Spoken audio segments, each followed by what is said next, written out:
Hello and welcome to my channel. This is ICONSIAM, a large and famous shopping center in Bangkok. We had just finished a tour outside the city, and according to our tour guide, there was supposed to be a dance show happening at this location at 6:30 p.m. And dance show, especially traditional dance, is not something we would miss.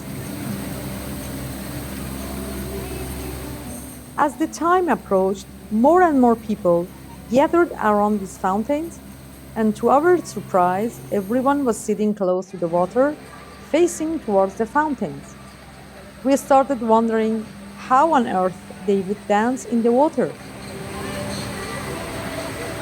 Eventually, we realized that by dance show, what our tour guide meant was this water fountains light show, which was actually quite captivating.